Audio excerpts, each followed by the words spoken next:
জঙ্গলের মাঝখানে এক রহস্যময় বাড়ি, আর সেই বাড়িতে একটি মা তার দুই ছেলেকে নিয়ে দীর্ঘদিন ধরে সেখানে বসবাস করত। এক অদ্ভুত কারণে তারা এই বাড়ি ছেড়ে অন্য কোনো জায়গায় যেতে পারেনি। বন্ধুরা, আজ যে সিনেমাটি আমি এক্সপ্লেন করতে চলেছি সেটি 2024 সালের মুক্তি পাওয়া একটি হরর সিনেমা, যার নাম নেভার লেট গো। বন্ধুরা, আজকের গল্পটা একটু ভিন্ন ধরনের। সিনেমাটির শুরুতে একটি বাচ্চা ছেলে আমাদের জানায় যে আজ থেকে প্রায় 20 বছর আগে একটি অদৃশ্য শক্তি, অর্থাৎ কোনো অশুভ আত্মা যার কোনো বাস্তবতা ছিল না, সে পৃথিবীতে আক্রমণ করেছিল। সে মানুষদের মধ্যে লড়াই শুরু করিয়ে দিত, আর এইভাবেই সে এক এক করে পৃথিবীর সমস্ত মানুষদের হত্যা করে ফেলেছিল। যতদূর আমি জানি, শুধুমাত্র আমরাই হয়তো এই পৃথিবীতে একমাত্র বেঁচে থাকা মানুষ। গল্পের শুরুতে আমাদের একটি ঘর দেখানো হয় যা গভীর জঙ্গলের মাঝখানে অবস্থিত ছিল, যেখানে একজন মা, যার নাম ছিল লিলি, তার দুই ছেলের সঙ্গে থাকত। বড় ছেলের নাম ছিল স্যাম এবং ছোট ছেলের নাম নোল্যান। তারা একটি ঘন জঙ্গলে একটি কাঠের তৈরি বাড়িতে বসবাস করত। কয়েক বছর ধরে এই পরিবারটি এই বাড়িতে নিজেদেরকে বন্দী করে রেখেছে। লিলি তার দুই ছেলেকে এটা বলে রেখেছিল যে এমন একটি শয়তানি শক্তি আছে যা তাদের পিছন করছে, এবং সেই শক্তি পৃথিবীর সমস্ত মানুষকে হত্যা করেছে। এখন এই পৃথিবীতে শুধুমাত্র আমরাই বেঁচে আছি, আর আমরা বেঁচে আছি শুধুমাত্র এই ঘরের কারণে। কারণ আমার বাবা মা এই ঘরটি একটি বিশেষ মন্ত্র পড়ে তৈরি করেছিল, আর তাই যতক্ষণ আমরা এই ঘরের মধ্যে থাকব ততক্ষণ পর্যন্ত আমরা নিরাপদে থাকব। আর যদি কখনো আমরা এই ঘর থেকে বাইরে যাই, তবে আমাদের এই ঘরের সঙ্গে যুক্ত থাকতে হবে। আর এই কারণেই যখনই আমরা বাইরে যাই তখনই আমরা নিজেদেরকে একটি দড়ি দিয়ে বেঁধে ফেলি, আর যতক্ষণ পর্যন্ত আমরা এই দড়ির সাথে বাঁধা থাকব ততক্ষণ সেই শয়তানি শক্তি আমাদের কিছু করতে পারবে না। এরপর সকালের খাওয়ার সময় আমরা তাদের অবস্থা দেখতে পাই। তাদের কাছে খাওয়ার জন্য কোনো খাবার ছিল না। তারা জঙ্গল থেকে ধরে আনা কীটপতঙ্গ খেয়ে তাদের দিন কাটাচ্ছিল। তাই জুলি একদিন সিদ্ধান্ত নেয় যে তারা শিকার করতে বের হবে। এরপর প্রতিদিন তারা নিজেদের সেই দড়ি দিয়ে বেঁধে শিকার করতে বের হতো। তারা তিনজন জঙ্গলে ছোট প্রাণী ও কীটপতঙ্গ খেয়ে বেঁচেছিল, কারণ দড়ি দিয়ে বাঁধা থাকার কারণে তারা তাদের বাড়ি থেকে বেশি দূর পর্যন্ত যেতে পারত না। আর এইভাবেই তারা অনেকদিন ধরে সেই জঙ্গলে টিকেছিল। একদিন শিকার খোঁজার সময় লিলি জঙ্গলের মাঝখানে একটি লোককে দেখতে পায়, যাকে দেখতে খুবই ভয়ঙ্কর লাগছিল। লিলি সঙ্গে সঙ্গেই বুঝতে পারে যে লোকটিকে সেই অশুভ আত্মা পজেস করেছে। তবে লিলি এসব বিষয় আগে থেকেই দেখে আসছে, তাই সে তাকে উপেক্ষা করে। এটি তার জন্য নতুন কিছু ছিল না, সে ছোটবেলা থেকেই এসব দেখে আসছে।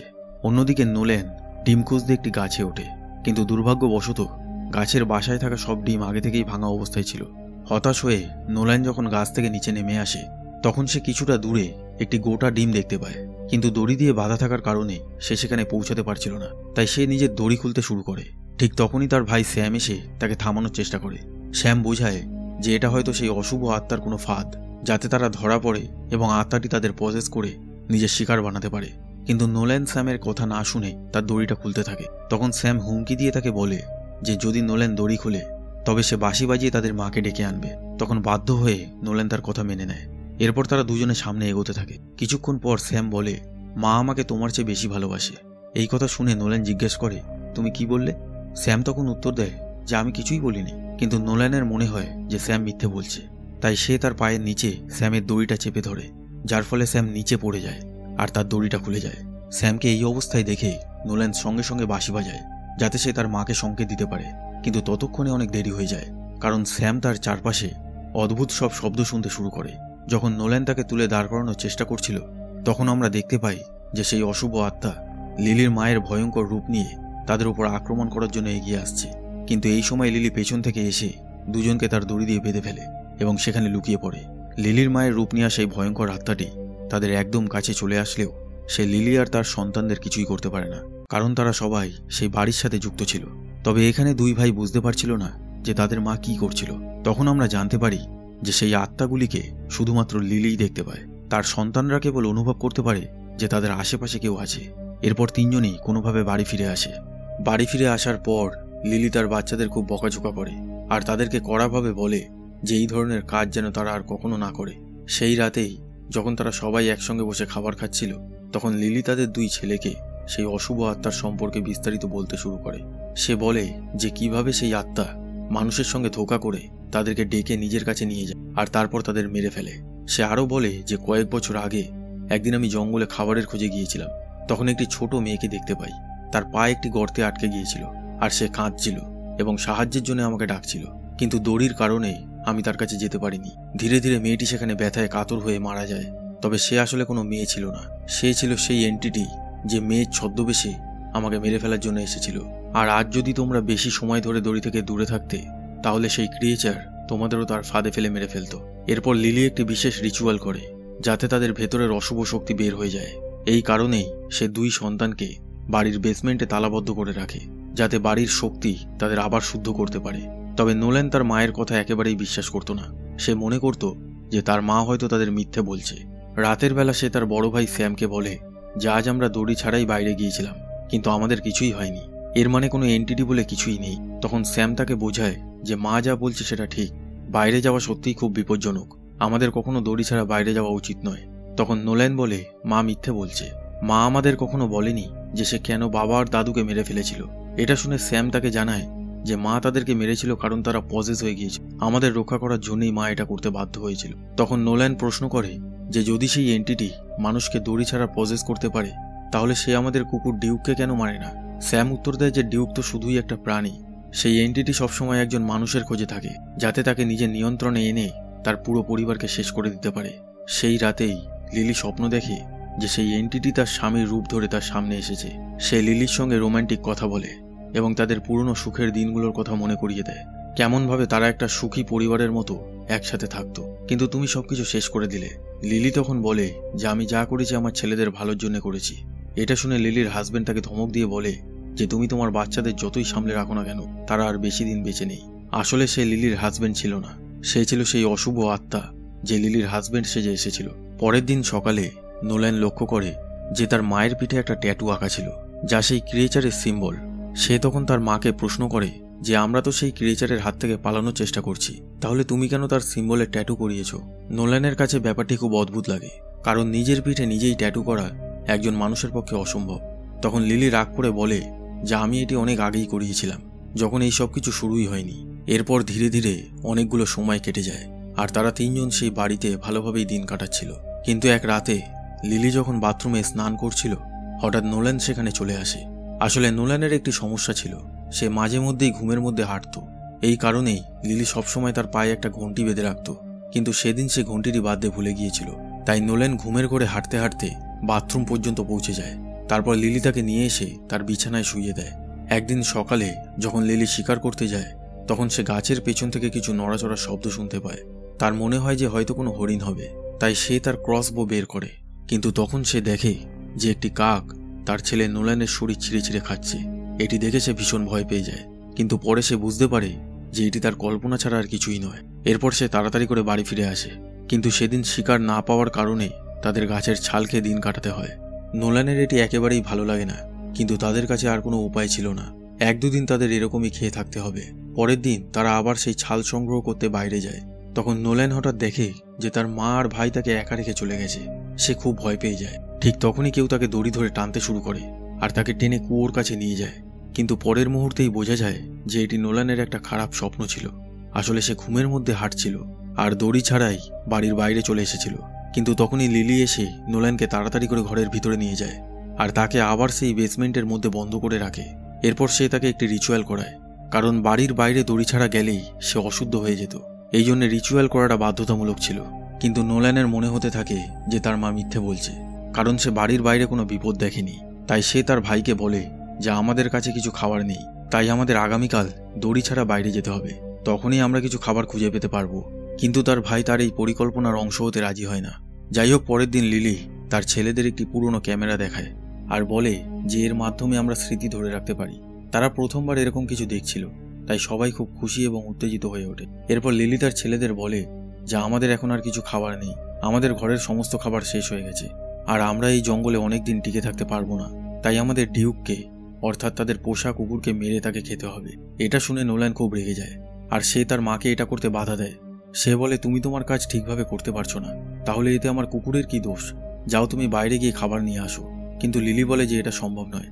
এরপর সে নোল্যানের হাত থেকে তার কুকুরটিকে কেড়ে নেয় এবং গ্রিন হাউসে চলে যায়। এখানে লিলিও কুকুরটিকে হত্যা করতে চাইছিল না, কারণ সেও তাকে তার পরিবারের একটি অংশ বলে মনে করত। কিন্তু যদি তাকে এই জঙ্গলে বাঁচতে হয়, তাহলে তাকে কোনো প্রাণীর শিকার করতে হবে। যখনই সে তার ক্রসবো কুকুরটির দিকে তাক করে, তখনই নোল্যান পিছন থেকে চলে আসে। সে তার শরীরে কোনো দড়ি বাঁধেনি। নোল্যান বলে মা তুমি সবসময় ভুল ছিলে, এই জঙ্গলে কোনো কিছুই নেই। এটি বলে সে লিলির দড়ি কেটে ফেলে এবং তাকে গ্রিন হাউসে বন্দি করে দেয়। এটা দেখে লিলি ভীষণ আতঙ্কিত হয়ে পড়ে এবং জোরে জোরে চিৎকার করে বলে, দেখো এটা করো না, তোমার দড়ি বাঁধো আর এক্ষুনি এই গেটটা খুলে দাও। কিন্তু নোল্যান বলে যে আমি শুধু এটা প্রমাণ করতে চাই যে তুমি যা ভাবছো সেটা পুরোপুরি ভুল।